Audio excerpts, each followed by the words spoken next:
suivez la panafricaine Média. Merci de rester à l'écoute de nos programmes et bienvenue à ce nouveau numéro de votre émission Le Débrief.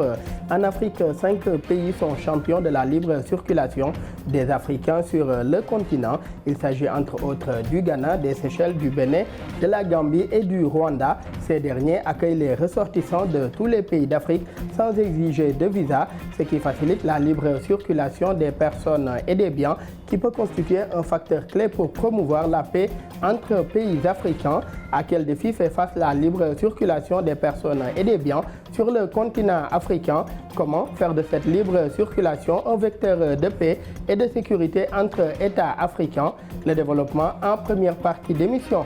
Et puis en seconde partie du débrief, nous restons avec la question de la libre circulation des personnes et des biens, mais pour parler de son impact sur l'intégration régionale. D'ailleurs, le 22 mai dernier s'est tenu à Bamako des consultations entre les ministres des Affaires étrangères de la Confédération des États du Sahel et le président de la commission de la CEDEAO, rencontre au cours de laquelle l'AES et la CEDEAO ont convenu de préserver les acquis majeurs de l'intégration régionale, notamment la libre circulation des personnes et des biens. À travers la libre circulation de ces personnes et des biens, quelles sont les avancées notées en termes d'intégration africaine? Comment la suppression des barrières frontalières et douanières peut-elle garantir l'augmentation des échanges commerciaux entre pays africains? Le développement en seconde partie du débrief. Sur ce plateau, pour en parler avec nos invités, M. Cheikh Sadibou Ndiaye, vous êtes spécialiste en sciences politiques et relations internationales. Merci d'avoir une nouvelle fois répondu présent à notre invitation. Merci Daoud, je vous remercie. Et en face de vous, M. Mamadou Seck, vous êtes spécialiste en géopolitique, également coordonnateur du think tank Le Club des Panafricains. Merci également, M. Seck, d'avoir une nouvelle fois répondu présent à notre invitation. Merci beaucoup Daoud, merci de nous avoir invités.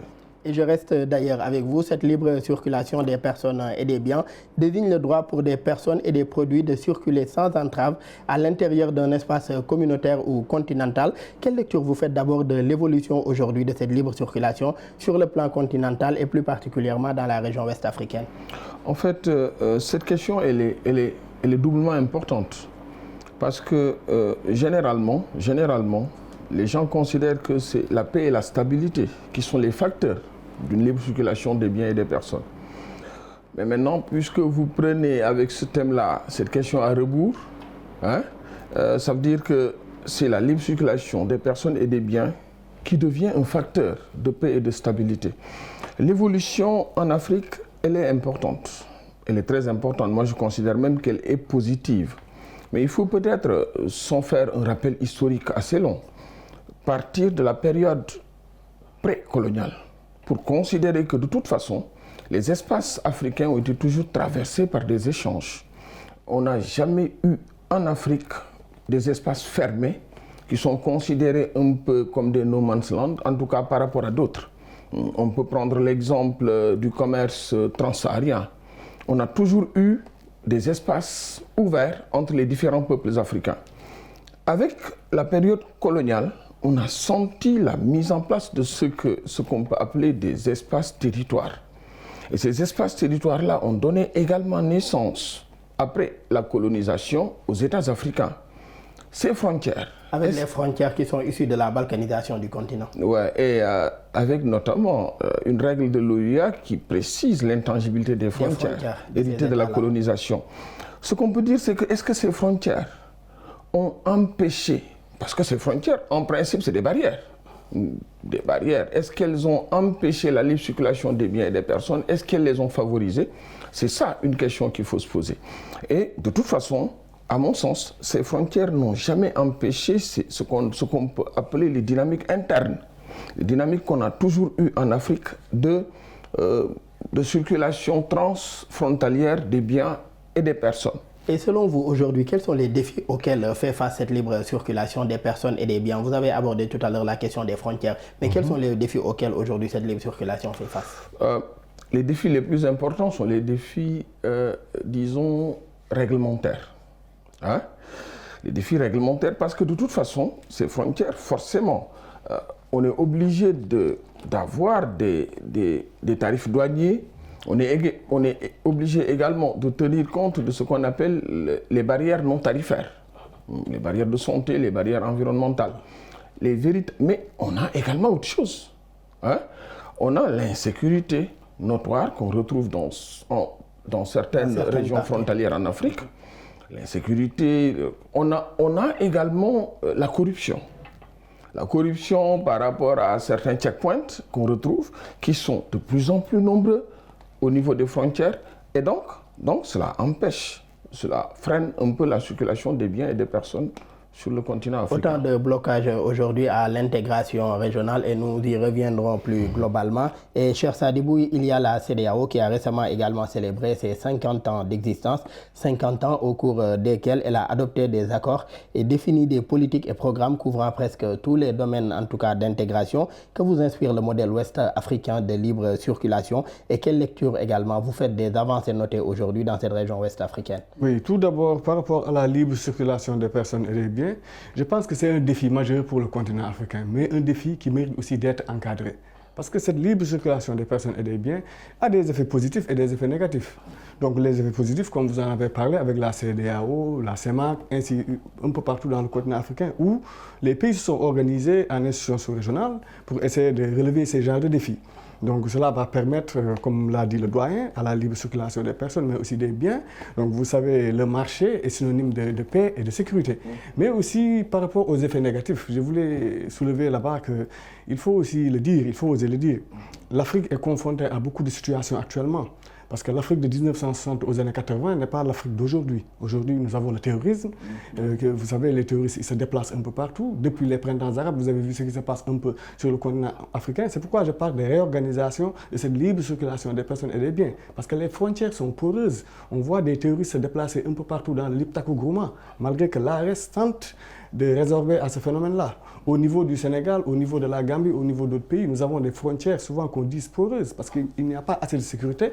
Certes, le Sénégal a mis en place... Mais le problème que vous soulevez, cher Sadibou, est-ce que cela ne doit pas appeler à aujourd'hui utiliser cette libre circulation des personnes et des biens à bon escient? Je m'explique. Au niveau des frontières dont vous parlez, souvent ce sont les mêmes peuples que l'on retrouve de part et d'autre de ces frontières. Ces populations pourraient aider également dans le renseignement humain, surtout pour prévenir en tout cas ces groupes terroristes. Effectivement, vous avez parfaitement raison, mais nous avons vu dans certaines zones où l'État n'est pas assez présent. Imaginez dans de vastes déserts, de zones désertiques où l'État, où il n'y a pas de gouverneur ni de préfet, où les infrastructures étatiques ne sont pas assez présentes. Donc ces groupes terroristes profitent de cela, viennent voir ces communautés, les recrutent et les donnent des armes. Donc c'est pourquoi souvent je vous parle d'investir dans le développement. C'est ça que chaque jour je le dis. Le développement, c'est satisfaire les besoins primaires. Donc dans ces zones-là où l'État n'est pas assez présent, donc on voit des groupes venir d'autres régions, d'autres contrées, venir influencer des jeunes. Donc je pense que certes, il est bon de favoriser la libre circulation des personnes et des biens, mais aussi il faut l'organiser de telle sorte qu'il y aura une surveillance accrue au niveau des frontières pour savoir qui entre et qui sort. Parce qu'au niveau sous-régional, l'intégration sous-régionale commerciale aussi, en Afrique, dans la zone CEDEAO, tourne autour de 9 à 14%, alors qu'au niveau européen, on parle de 40%, au niveau asiatique, 60%. Donc c'est assez faible, certes. Donc il faut en tout cas une politique collective de la part des États sur le plan sécuritaire, mais aussi sur le plan du développement, sur d'autres aspects pour permettre qu'il y ait une certaine sécurité par rapport à cette libre circulation des personnes et des biens. Il faut le favoriser, il faut l'accompagner, mais il faut bien l'encadrer. Sinon, on risque de voir d'autres phénomènes bousculer le continent africain. Et vraiment, je pense que c'est... Encadrer, favoriser la libre circulation des personnes et des biens tout en l'encadrant, en tout cas pour éviter certaines dérives. Nous développons également plus globalement tout au cours de cette émission sur la question. Monsieur Seck, vous êtes coordonnateur également du club Les Panafricains, un think tank également. Et vous avez organisé le 4 juin dernier un webinaire qui avait d'ailleurs pour thématique cette question de la libre circulation des personnes et des biens. Qu'est-ce qui en est ressorti déjà de ce webinaire-là sur cette question? Ah non, le webinaire a été une réussite, notamment par rapport aux différents intervenants qui ont bien traité les questions qui concernaient la libre circulation des personnes et des biens, facteurs clés de la paix et de la stabilité en Afrique. Donc je répète que le webinaire a été une réussite et on a eu à peu près une soixantaine de connectés qui ont suivi. Et les débats ont été très très fructueux. D'ailleurs, le modérateur a eu beaucoup de difficultés pour contrôler un peu ces débats-là et les différents intervenants. Mais de toute façon, c'était vraiment 2 heures de temps, tambour battant, où on a parlé globalement de ces questions-là. Et vous avez abordé ces questions sous 3 aspects principaux, à savoir les aspects économiques aujourd'hui de cette libre circulation, les aspects juridiques et également les aspects aujourd'hui historiques de cette libre circulation. Pourquoi le choix de ces 3 points? L'histoire, l'économie et le droit, le plan réglementaire bien sûr. Mais parce qu'il y a une logique implacable d'ailleurs, hein. On parle d'abord des questions historiques, ensuite des questions juridiques et enfin des questions économiques. Et les différents intervenants, dont je peux citer le nom ici, le professeur Mamadou Fall, qui a parlé des questions historiques, Madame Aramdoy, qui a parlé des questions juridiques, et le professeur Meïssa Babou, qui a développé sur les aspects économiques, ont été vraiment à la hauteur, hein. Et je pense que le plan était très très logique par rapport à la problématique qu'on devait aborder. Et cher Sadibou, selon vous, quels sont les défis, autant pour moi, selon vous, quelles sont les contraintes aujourd'hui qui continuent d'entraver cet espace économique régional-là, à savoir l'espace ouest africain, la CEDEAO? Donc, comme je l'ai dit dès l'entame de mes propos, quand je parle d'organisation, c'est à cause de cela, parce qu'il y a des défis certes, mais il y a aussi des entraves, parce qu'aujourd'hui, j'ai parlé de la porosité des frontières au niveau ouest africain. Donc malgré ces défis-là, nous avons vu la CEDEAO et l'ARS actuellement en train de collaborer par rapport à comment mettre en place des mécanismes qui vont permettre de continuer à coopérer. Mais pour moi, le défi majeur actuellement par rapport à ce phénomène-là, la libre circulation des personnes et des biens, que je qualifie de phénomène, excusez-moi, qui peut être vraiment bénéfique pour l'Afrique. Donc pour moi, le défi majeur, tout simplement, c'est tout d'abord d'organiser les sociétés africaines à avoir la tolérance tout d'abord. Parce que actuellement, on a vu que beaucoup de communautés ont des problèmes au niveau de la zone du Sahara et du Sahel.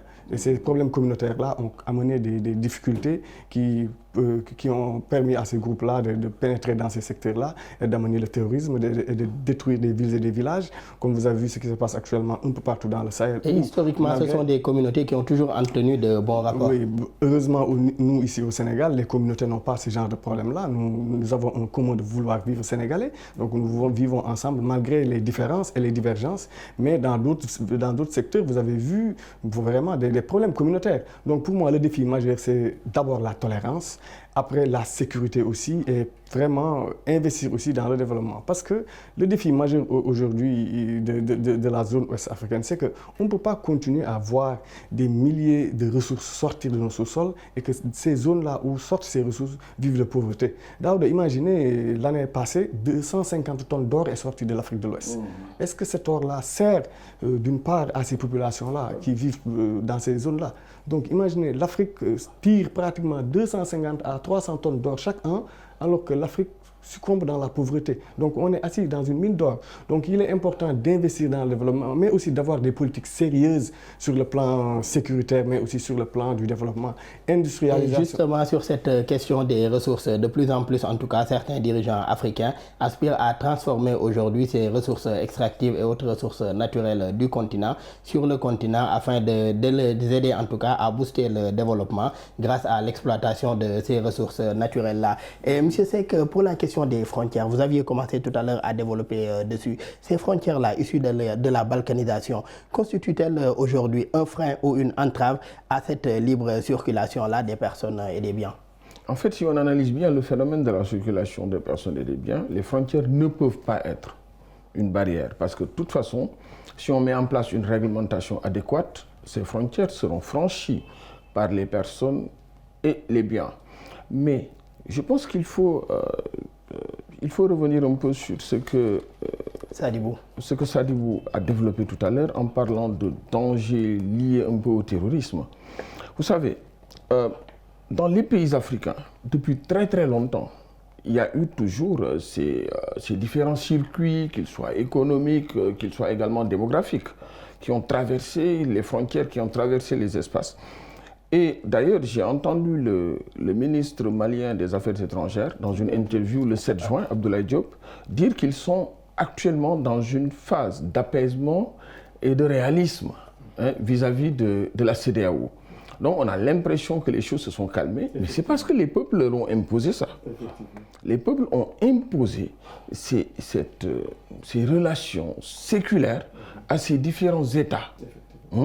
Et donc, quelque part, il faut que les États tiennent compte également de ces relations séculaires entre les peuples qui ont toujours eu lieu. Et donc, Daouda, pour répondre un peu à votre question, je ne considère pas les frontières comme une entrave à la libre circulation des personnes et des biens si on met en place une réglementation adéquate. Et Sadibou, selon vous, comment faire de cette libre circulation aujourd'hui un vecteur de paix sur le continent? Tout d'abord, on a parlé d'effets, j'ai parlé d'effets positifs et d'effets négatifs. Dans les effets positifs, j'ai dit que vraiment les États doivent continuer à coopérer avec la levée des barrières douanières, ainsi de suite. Avec les effets négatifs, je vous ai parlé de tout simplement le terrorisme qui est en train de gangréner notre zone, mais aussi d'autres aspects liés au trafic de drogue, le trafic d'êtres humains, ainsi de suite. Mais maintenant, pour trouver des solutions plutôt pérennes, je pense que comme l'a dit le doyen, les peuples, c'est aux peuples d'imposer aux autorités étatiques vraiment leur devenir. Parce que comme on l'a dit actuellement, les peuples ouest-africains sont un peu plus réveillés par rapport à la situation mondiale. Vous avez vu, le monde actuellement est parsemé de conflits en Palestine, en Ukraine, en Asie, un peu en Amérique. Donc il y a des zones de tension qui sont en train de naître un peu partout dans le monde. Mais si on vient en Afrique de l'Ouest, je pense que c'est au peuple d'imposer aux dirigeants cette mode de vie-là qu'ils veulent, c'est-à-dire les échanges entre les peuples, la tolérance entre les communautés. Cette tolérance doit être perçue dans divers domaines, que ce soit l'aspect religieux ou l'aspect culturel. L'autre fois, j'ai vu le Premier ministre sénégalais Ousmane Sonko se déplacer au Burkina. J'ai entendu qu'il a signé des accords culturels avec ce pays-là. Donc, pour vous dire que, en tout cas, les peuples africains commencent à comprendre l'utilité de vraiment de nouer des partenariats qui traversent pratiquement les secteurs économiques et vraiment arrivent vers des secteurs culturels. Et justement, vous pensez-vous aujourd'hui que ces attentes ou bien ces autorités publiques ou ces décisions, en tout cas, issues de ces autorités publiques, suivent aujourd'hui les attentes de ces peuples? C'est le cas, en tout cas, pour Seck, c'est ce qu'ils pensent. Vous, êtes-vous du même avis? Oui, je suis du même avis. Certes, c'est un peu partagé parce que des fois, je me dis que le panafricanisme qu'on tente de vraiment véhiculer, je pense qu'il y a certains dirigeants africains qui n'y croient pas. Parce que je pense que les dirigeants sénégalais sont foncièrement panafricains. Parce que depuis Senghor jusqu'à Macky Sall, Abdoulaye Wade, en passant par le président Bassirou Diomaye Faye, c'est des présidents qui sont foncièrement panafricanistes. Parce que Diomaye Faye, dès l'entame de son mandat, vous savez, a dit tout simplement qu'il était plutôt attractif dans les milieux de l'AES. Parce que les pays de l'AES ont une confiance à Diomaye Faye. Je veux parler des dirigeants maliens, Assimi Goïta, ainsi du capitaine Traoré. Donc, ils sont plus. Diomaye Faye apparaît comme quelqu'un de plus attractif. Donc, avec son premier ministre Ousmane Sonko qui a eu à entamer des tournées comme le président de la République aussi. Donc, pour vous dire qu'en tout cas, les peuples suivent. Mais est-ce qu'il y a la sincérité des dirigeants des autres pays? Parce qu'il y a des pays qui se disent, des présidents qui se disent foncièrement panafricains, mais j'ai l'impression qu'ils appliquent la célèbre formule de De Gaulle. Les États n'ont pas d'amis, les États n'ont que leurs intérêts.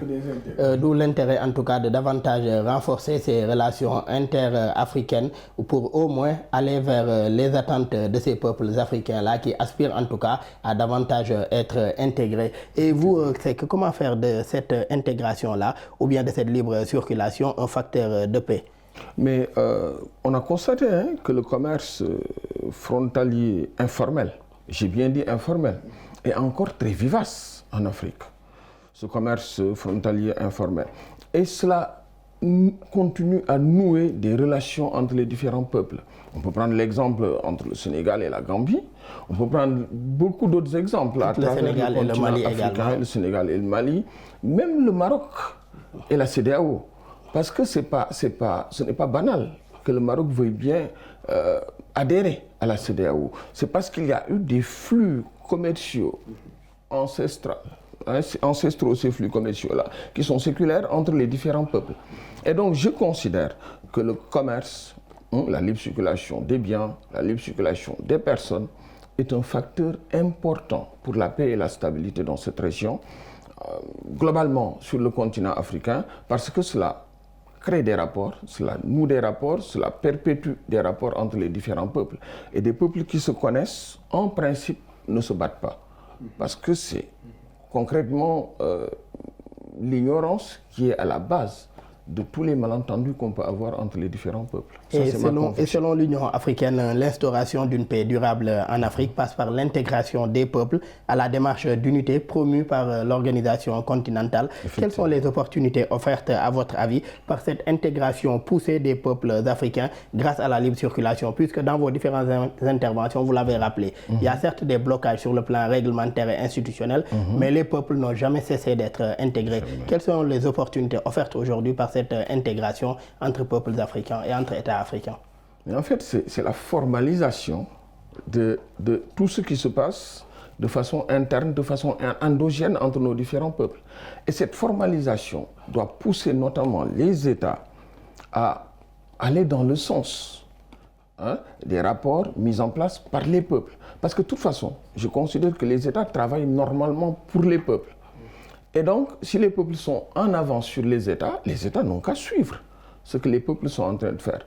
Et toute la réglementation qui a été mise en place, ZLECAf, CEDEAO, etc., toute cette réglementation-là doit suivre la lame de fond des rapports entre les différents peuples, qui est là, cette lame de fond, et qui permet quelque part à ces peuples-là de mieux se connaître, de mieux s'entendre, et de ne pas forcément aller vers des conflits. Et cher Sadibou, au-delà des dispositions aujourd'hui politiques et réglementaires, comment davantage renforcer cette libre circulation, surtout au niveau des communautés économiques régionales, avant d'en arriver à un niveau beaucoup plus central, à savoir le niveau continental? Oui, tout à l'heure, j'ai dénoncé le fait que les échanges commerciaux en Afrique tournent au niveau CEDEAO, CEMAC, ainsi de suite. Autour de 15%. Autour de 9 à 15%. Donc, vous voyez que c'est assez faible.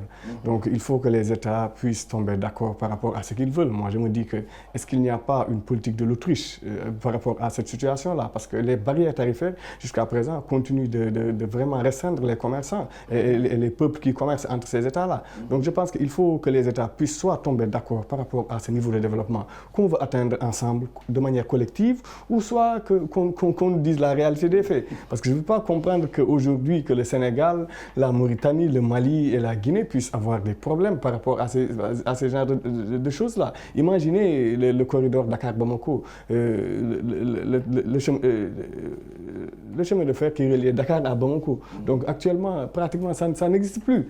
Donc, alors que dans d'autres contrées du monde, on voit que les chemins de fer contribuent au développement de ces pays-là. Donc pourquoi ne pas relancer ces aspects-là, à savoir d'ailleurs, la relance de ce corridor Dakar-Bamako est en cours et un financement a même été acquis par les autorités sénégalaises aujourd'hui pour réactiver ce corridor Dakar-Bamako pour davantage renforcer en tout cas cette intégration entre les deux peuples ainsi que les échanges commerciaux.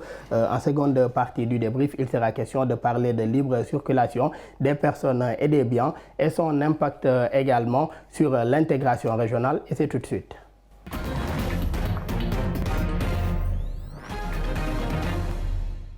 De retour pour la seconde partie de votre émission, le débrief. Cher Sadibou, la libre circulation des personnes et des biens impacte aussi des domaines clés de l'intégration économique à côté de la libre circulation des marchandises, des capitaux et services. Quel impact, selon vous, de cette libre circulation sur les échanges commerciaux intra-africains? Comme je le dis souvent, les échanges commerciaux intra-africains sont assez faibles par rapport à ce qui se passe dans d'autres secteurs du monde, en Amérique. L'ALENA en Asie, avec le nouveau phénomène de Shanghai, entre la Russie qui tourne pratiquement vers l'Asie, donc pour renforcer ses échanges commerciaux. Mais lorsqu'on vient au continent africain, on voit que c'est assez faible. Certes, il y a des prouesses qui sont en train d'être faites avec la ZLECAf, au niveau de la CEDEAO aussi, la CEMAC dans d'autres espaces. Mais si je prends par exemple le cas de la ZLECAf, je pense que si elle est bien conduite, je pense que cela va permettre aux pays africains d'échanger dans beaucoup de secteurs. Parce que tout d'abord, il faut résorber pour moi le cap des infrastructures. Parce qu'en Afrique, l'Afrique utilise 4% de son PIB par rapport aux infrastructures, alors que la Chine est à hauteur de 14%. Donc pour vous dire que le gap au niveau des infrastructures est assez profond. Donc il y a d'autres secteurs, on avait le NEPAD, nouveau partenariat pour le développement de l'Afrique, il y a la Grande Muraille Verte, vous avez vu actuellement, c'est pratiquement, bon je ne vais pas dire que c'est à l'arrêt, mais bon, ça retarde. Au ralenti. Oui, le projet au ralenti. Il y a des efforts en tout cas qui sont en train d'être faits par les différents États, mais en tout cas, pour vous dire qu'il y a des politiques qui ont été mises en place au niveau integrationnel, au niveau sous-régional et continental, par divers États, par divers espaces, mais jusqu'à présent, la concrétisation reste. Donc, comme l'a dit le doyen, il faut écouter les peuples. Et si le continent africain tarde à écouter ses peuples par rapport à ces organismes d'organisation sous-régionale comme la CEDEAO, l'Union africaine, ainsi de suite, je pense que cela va continuer à vraiment retarder l'Afrique, à vraiment induire l'Afrique dans l'erreur. Et l'erreur, c'est de ne pas coopérer sur le plan économique, sur le plan des infrastructures, ainsi de suite. Mais est-ce que le principe de libre circulation peut contribuer aujourd'hui ou bien permettre même de booster ces échanges commerciaux qui sont à un taux assez faible, comme vous le rappelez depuis tout à l'heure? Effectivement, parce que prenez le cas de l'Union européenne avec l'espace Schengen. Donc, au niveau de l'Union européenne, les échanges commerciaux tournent autour de 40 à 60%. Donc, je pense que c'est une politique sérieuse qu'ils ont mise en place. Mais pourquoi pas nous en Afrique? Au lieu d'attendre des experts venus de l'étranger pour venir nous dire comment faire cette libre circulation des personnes et des biens, il faut que nous puissions, avec nos propres experts, concrétiser cela. Mais aussi, je le dis souvent, Daouda, il faut une politique sérieuse de la part de nos dirigeants. Il faut que les dirigeants comprennent que les peuples ont compris, les peuples ont grandi, si je peux m'exprimer ainsi, parce qu'aujourd'hui les Africains, ils en veulent plus. Ils ont compris que le développement qui se passe en Europe, qui se passe en Amérique et en Asie, peuvent se faire ici de manière endogène sur le continent africain. Les peuples ont grandi et les peuples sont devenus également matures. C'est qu'il y a Sadibou qui a abordé tout à l'heure la ZLECAf, la zone de libre-échange continentale, nous en venons. Comment aujourd'hui la mise en relation entre cette ZLECAf-là, cette zone de libre-échange continentale africaine, et le protocole de libre circulation de l'UA pour faciliter aujourd'hui la mobilité de la main-d'œuvre et accroître par la même occasion les bénéfices de l'intégration régionale? Mais ce qu'on constate, c'est que d'ailleurs la ZLECAf et le protocole de libre circulation de l'Union africaine ont des structures en commun. Ça veut dire qu'ils ont compris qu'il fallait travailler en synergie. Et moi, je voulais, si vous le permettez, revenir un peu aux facteurs qui font que le commerce intra-africain est extrêmement faible. C'est lié au fait que nos économies, c'est des économies qui sont tournées vers l'extérieur, qui ont été forgées, qui ont été créées, qui ont été formatées pour satisfaire les besoins de l'extérieur. Et donc, le commerce intra-africain doit être construit, doit être fabriqué, doit être formaté encore, mis en place. Ce que les structures ne permettent pas, notamment les structures au niveau des infrastructures, entre nos différents États. Maintenant, pour répondre à votre question, la ZLECAf et le protocole instituant la libre circulation des personnes au niveau de l'Union africaine, ces deux structures doivent travailler en synergie et sont en train d'ailleurs de le faire. Maintenant, qu'est-ce qu'ils vont donner comme résultat? En tout cas, les objectifs sont clairs. Il faut passer à peu près de 12% à 24% vers l'horizon 2035. Et suivre également tout le processus de l'agenda 2063 du continent africain. Maintenant, on va attendre, on va voir notamment la volonté politique de nos États. Parce que tout dépend de la volonté politique de nos États. Parce que de toute façon, nous avons des économies qui ne sont pas complémentaires, mais qui sont à la limite même compétitives les unes par rapport aux autres, parce que nous avons globalement des économies qui fournissent des matières premières et qui importent des produits manufacturés. Maintenant, ceux qui sont un peu en avance sur le plan industriel, comme l'Afrique du Sud, comme le Maroc, comme la Tunisie, comme l'Égypte, est-ce qu'ils pourront être des locomotives pour l'ensemble du continent africain? Je pense également à l'île Maurice, je pense également à certains pays comme le Kenya, d'autant plus qu'il y a déjà des États africains qui sont en avance sur ce processus. J'aimerais bien qu'on reste sur ce point que vous êtes en train d'aborder, M. Seck, à savoir le fait qu'on a des économies beaucoup tournées vers l'extérieur, où l'on exporte beaucoup de matières premières et importe en retour également des produits manufacturés. Est-ce qu'aujourd'hui, le renforcement de cette intégration régionale, à savoir un pays qui produit par exemple telle matière première, un autre pays beaucoup plus avancé sur la question des infrastructures et de l'industrialisation, produire par exemple au Sénégal, transformer en Côte d'Ivoire pour revendre un peu partout en Afrique de l'Ouest. Est-ce que cette forme d'intégration ne pourrait pas constituer également une solution? Mais la voie de l'intégration, c'est la complémentarité des différentes économies. En tout cas, même s'il n'y a pas de complémentarité, il faut créer cette complémentarité-là. Maintenant, comment la créer? Mais il faut mettre en place des structures, il faut discuter, il faut donner à certains pays, disons, un rôle et à d'autres un autre rôle par rapport à ce qu'on appelle les avantages comparatifs, si on parle économie. Donc, il faut créer cela, il faut mettre en place cela. Cela suppose beaucoup de discussions. Cela suppose également le comment vouloir vraiment d'être forcément ensemble. Vous voyez bien. Mais on a avec le développement du souverainisme un peu partout en Afrique également des blocages par rapport à cela. Et donc, le chemin n'est pas facile. Donc, d'où un appel à lever ces blocages-là pour arriver à cette intégration réussie entre États africains. Allez-y, Charles. En fait, Daouda, j'aimerais soulever aussi par rapport à cette libre circulation des personnes et des biens, et des entraves que j'ai vues venir, que j'ai un peu observées pendant quelques temps avec vraiment la circulation des armes légères. En Afrique, on estime à 100 à 200 millions la circulation de ces armes légères-là. Au niveau ouest africain, tenez-vous bien, on parle de 10 millions d'armes légères qui circulent au niveau ouest africain. Et aussi vraiment la drogue. 80 tonnes de drogue ont été saisies entre 2019 et 2023 au niveau ouest africain. Imaginez qui sort en premier, c'est le Cap-Vert, suivi du Sénégal, de la Guinée, Côte d'Ivoire, ainsi de suite. Donc pour vous dire que c'est bien, et c'est pourquoi je parle de réglementation de cette libre circulation des personnes et des biens, même au niveau continental. Vous savez, lorsqu'on met en place des mécanismes tels que cela doit également appeler aujourd'hui à une intégration même des forces de défense et de sécurité pour lutter aujourd'hui contre cette libre circulation des armes légères et de petit calibre et ces trafics illicites au niveau des frontières qui vont d'un pays à l'autre. C'est pourquoi j'ai été tellement fier quand j'ai vu les pays de l'AES et la CEDEAO se rencontrer et discuter de mécanismes à vraiment mettre en place pour vraiment la surveillance des frontières et d'autres aspects économiques. Parce que je me suis dit qu'on ne peut pas se diviser comme ça un beau jour. C'est impossible entre vraiment des peuples de l'Afrique de l'Ouest, entre même des dirigeants. Parce que ce sont les peuples, comme l'a dit le doyen, les peuples vont forcer aux dirigeants vraiment de se réunir autour de l'essentiel. Parce que imaginez-vous, mais l'Afrique de l'Ouest, on vous dit que 80 tonnes de drogue ont été saisies. Combien n'ont pas été saisis? Donc, pour vous dire qu'il y a un problème aussi. Donc, il faut qu'on puisse travailler main dans la main, que le Sénégal, l'armée sénégalaise, les forces de défense et de sécurité sénégalaises, ils le font même, je ne dis pas qu'ils ne le font pas, les Sénégalaises, Mauritaniennes, Maliennes puissent continuer à travailler au niveau est-africain avec la force en attente et d'autres aspects pour pouvoir garantir cette libre circulation. Parce que cette libre circulation des personnes et des biens au niveau continental a besoin de garanties sécuritaires. Si elle n'a pas de garantie sécuritaire, elle risque d'échouer. Des garanties sécuritaires nécessaires pour davantage réussir cette libre circulation et j'ai l'impression que c'est que vous réagir à ce que vous êtes en train de dire. Je veux réagir sur le fait que cela n'est pas nouveau, ce que Sadibou a dit. Cheikh Anta Diop parlait, il considérait la sécurité et la stabilité politique comme des éléments essentiels pour l'intégration.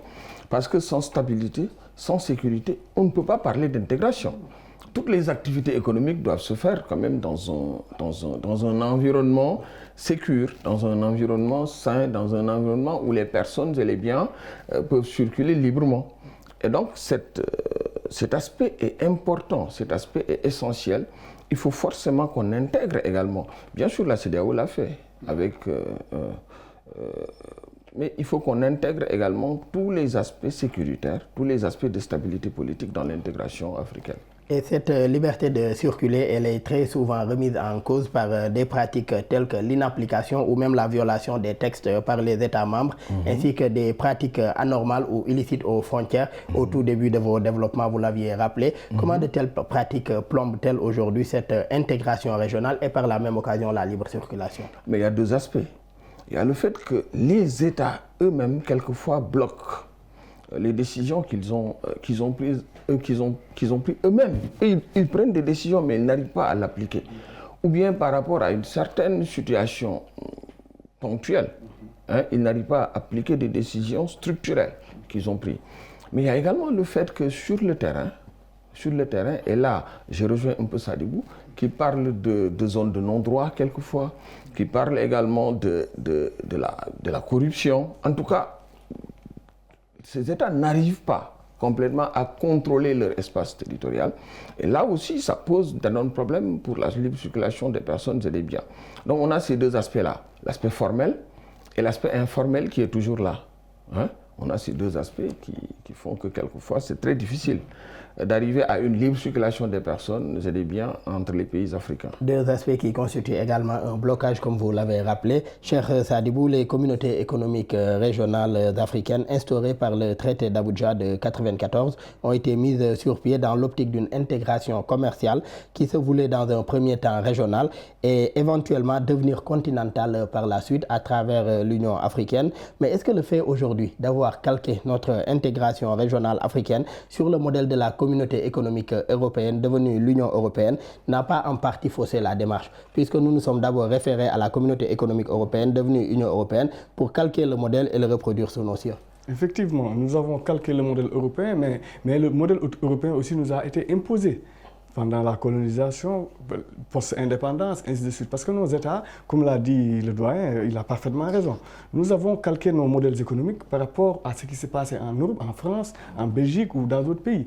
Imaginez, en Afrique, pendant la période post-indépendance, donc le Sénégal produisait de l'arachide. L'arachide était destiné aux industries françaises, la Côte d'Ivoire, cacao, ainsi de suite, le Mali, du coton, Burkina, ainsi de suite. Donc c'était destiné pratiquement à ces pays-là. Nous n'avons pas eu de politique endogène par rapport vraiment à nos États. Maintenant, cela pose problème parce qu'à un moment donné, vous avez vu les Européens se sont détournés par rapport à ces denrées qu'ils prenaient sur le continent africain. Maintenant, il nous faut pour moi repartir sur de nouvelles bases. Est-ce qu'il n'est pas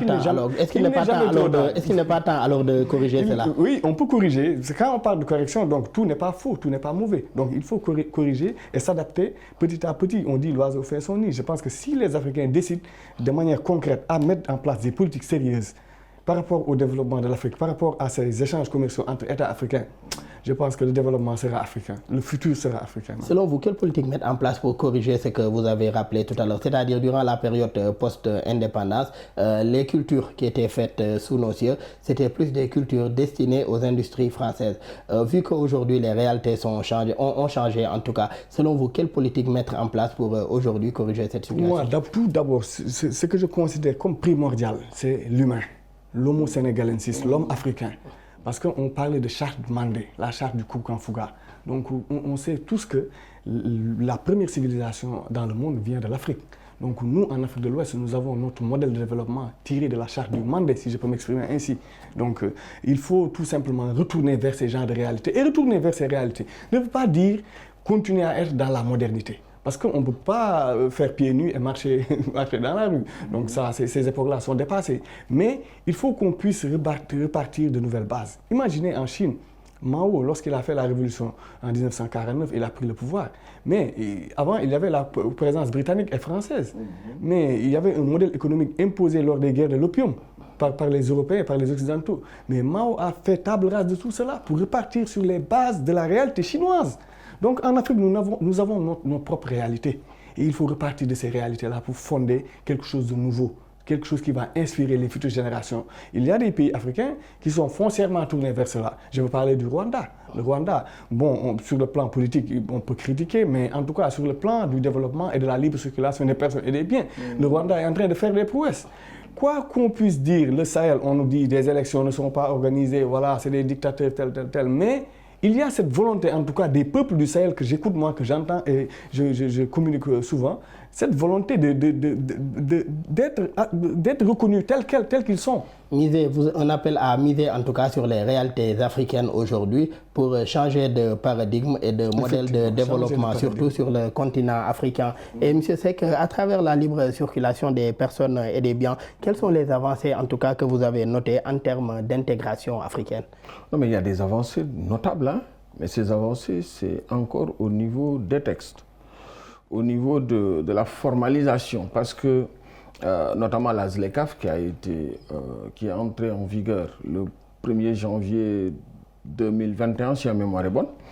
Mais cette ZLECAf-là est un instrument formidable, extraordinaire pour aller vers l'intégration africaine. Tous les protocoles qui tournent autour également de la circulation des personnes, des biens, du droit d'établissement, du droit de résidence, hein, c'est des choses formidables.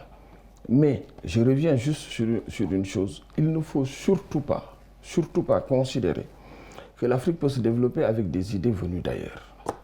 Il faut créer un modèle de développement africain. Et nos peuples ont assez de génie pour penser. Parce que ce qu'il faut, c'est écouter les peuples, repenser nos États, repenser REPEN, hein, pour repenser notre avenir, REPAN. Je pense que c'est important de partir de nos réalités, d'écouter les génies de nos peuples pour aller vers le développement. Parce que de toute façon, l'Afrique est un consommateur net d'idées. À votre avis, comment en arriver à cela? Cet appel-là que vous êtes en train de lancer, à votre avis, comment en arriver à cela? Je vais encore le redire, il faut écouter les peuples. Les peuples ont un génie propre. Et c'est Kizerbo qui disait on se développe, on ne développe pas. On se développe, on part de ses propres réalités endogènes pour aller vers le développement. Il n'y a pas de modèle à travers le monde qui puisse être calqué sur le continent africain pour aller vers le développement. Moi, je ne crois pas à ça. Je crois que les États africains ont leur propre génie pour créer eux-mêmes leur modèle pour aller vers le développement, parce que le développement, ce n'est que la satisfaction des besoins. Des besoins primaires. Nous avons des besoins, et nos besoins, personne ne peut les déterminer par rapport à nous-mêmes. Donc, il faut d'abord partir de cela. Mais être ouvert également au reste du monde, parce que nous avons quelque chose à donner au monde. Une forme d'enracinement et d'ouverture. Oui, nous avons quelque chose à donner au monde. Nous avons quelque chose à proposer au monde dans cet humanisme-là global qu'on appelle la civilisation de l'universel. Mais je considère que l'Afrique doit se développer à partir de ses propres paradigmes. Ça, c'est important. Et si on doit aller vers l'intégration africaine, on ne doit pas calquer le modèle européen, ni le modèle de l'UMC, donc de l'ancienne ALENA, ni le modèle chinois, nous devons créer un modèle africain de développement, d'autant plus que nos peuples sont intégrés, je vais mettre ça entre guillemets, depuis très très longtemps. Il suffit juste que les États les écoutent et les suivent pour aller vers le chemin du développement. En tout cas, ça, c'est ma conviction. D'autant plus que durant les périodes des royaumes et autres empires, les peuples africains et ces États que nous connaissons aujourd'hui même étaient intégrés et commerçaient entre eux, ainsi que leur population. Et les peuples étaient écoutés.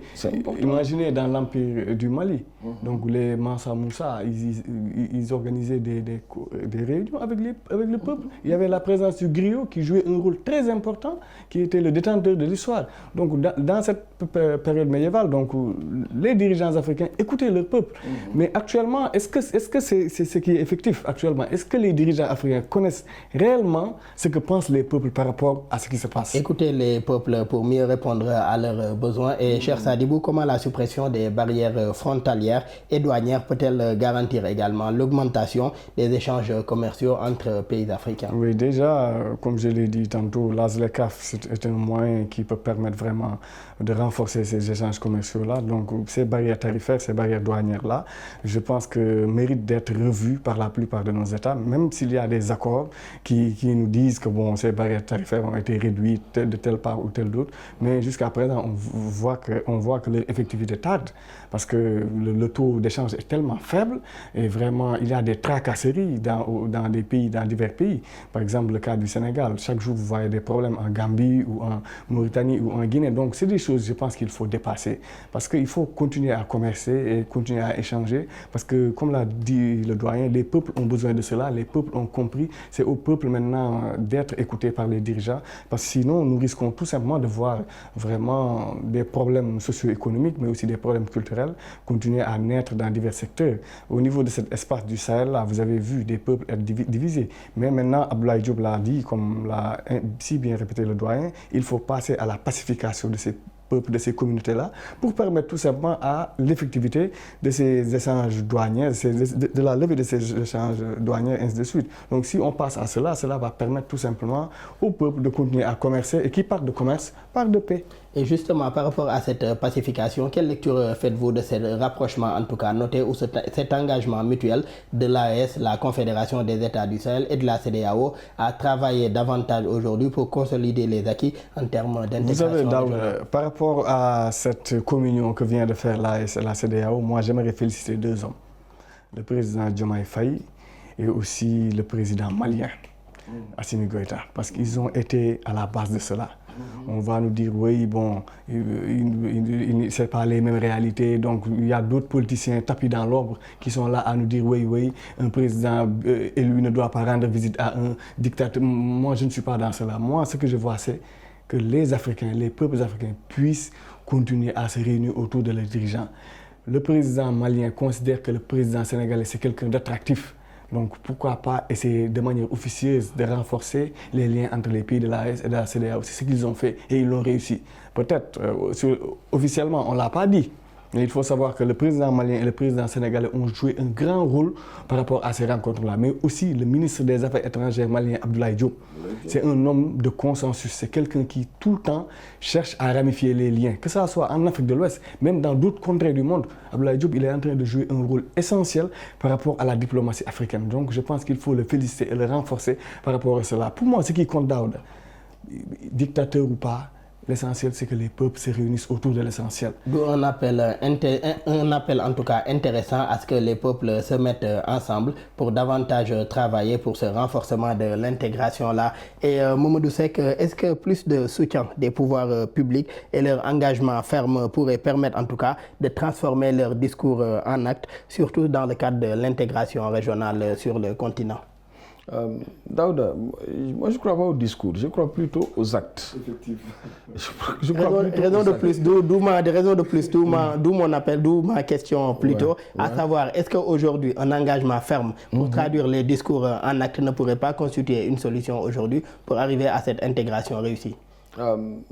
Ce serait formidable, mais les discours ont été déjà faits, ils sont très beaux. Je dis souvent que les textes sont formidables. Mais maintenant, j'attends l'effectivité et l'applicabilité de ces textes-là. Parce que si les textes sont bien appliqués, mais on aura une intégration au bénéfice des peuples africains et des États africains. Mais maintenant, si de façon conjoncturelle, il y a quelquefois des égoïsmes cachés ça et là, ce sera difficile pour qu'on mette en place une intégration, notamment avec une libre circulation des personnes. Et le véritable problème, c'est la libre circulation des personnes. Parce que si les personnes circulent, les marchandises, les capitaux, les services vont également circuler. D'où la nécessité à aller vers une application effective des textes en termes de libre circulation des personnes et des biens. Nous en sommes à la fin de cette émission. Je rappelle que nous recevions M. Mamadou Seck. Vous êtes spécialiste en géopolitique, également coordonnateur du think tank, le Club des Panafricains. Merci encore d'avoir été avec nous et toujours un plaisir de partager ce plateau avec vous. Merci Daouda. Il faut que les uns et les autres comprennent que j'ai plutôt parlé en militant. Vous avez plutôt parlé en militant panafricain et cher Sadibou Ndiaye, un panafricain convaincu également. Je rappelle que vous êtes spécialiste en sciences politiques et relations internationales. Un plaisir aussi, cher Sadibou, d'avoir partagé. C'est un plaisir partagé aussi pour moi et vraiment je suis très fier de rencontrer le doyen Seck qui a été vraiment magnifique par rapport vraiment à ce sujet-là. Merci également à tous les deux. Merci à nos collègues de l'équipe technique pour les facilitations et pour la réalisation de cette émission.